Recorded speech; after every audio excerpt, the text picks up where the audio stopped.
குரங்கு ப்ரோ, ஸ்ரீலங்காக்கு வாங்க வாங்க. அட நிறைய பேர் ஸ்ரீலங்கால டாஸ்க் கொடுத்துருக்கீங்கப்பா. வாங்க கிரிட்டு கிரிட்டுன்னு பண்ணுவோம். காய்ஸ், இந்த வாட்டி மிளகா பொடி ட்ரிக் ஒர்க் ஆகல, அதான் கட்டுமரத்துல பயணம் பண்றோம். டேய் கட்டுமரத்துக்கார கவிழ்த்து விட்டுறாத.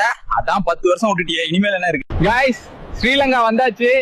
இனி வாங்க டாஸ்க் கிரிட்டு கிரிட்டுன்னு பண்ணலாம். அப்படியே ஒரு லைக் பண்ணிட்டு பாருங்க. காய்ஸ், ஃபர்ஸ்ட் லோட்டஸ் டவர் தான் வந்தோம். ஆனா செக்யூரிட்டி அலோவ் பண்ணல. அதனால என் ஃப்ரெண்டு மூக்கு நோண்டி சஞ்சய்க்கு கால் பண்ணிருக்கேன்.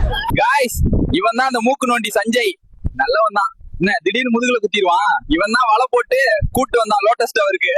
காய்ஸ், குருக்கு மசாஜ் பண்ண தான் வந்தோம். அப்படியே துளசி அக்கா இங்கதான் எங்கேயோ இருக்காங்களாமா. அப்படியே அவங்களையும் பார்த்துட்டு போயிடலாம். காய்ஸ், படுலா சிட்டில தான் இருக்கோம். இங்கதான் நம்ம சின்ன ஐயாவோட சின்ன வீடு இருக்காமா, அதான் அவங்களையும் பாத்துருவோம். யாருன்னு தெரிஞ்சா கமெண்ட்ல சொல்லுங்க. காய்ஸ், சிகிரியா மலையில தான் இருக்கோம். அருமையான இடம். நானும் என் ஆளு வைஷ்ணவியும் ஒரு நாள் வரப்போறோம். இவனுங்களை கழட்டி விட்டுற வேண்டியதான். காய்ஸ், நீங்க சொன்னது எல்லாமே பண்ணியாச்சு. அடுத்து என்ன பண்ணணும் கமெண்ட்ல சொல்லுங்க. அப்படியே ஐடி ஃபாலோ பண்ணிட்டு லைக்க போட்டுட்டு போங்க. வரட்டா மாமே.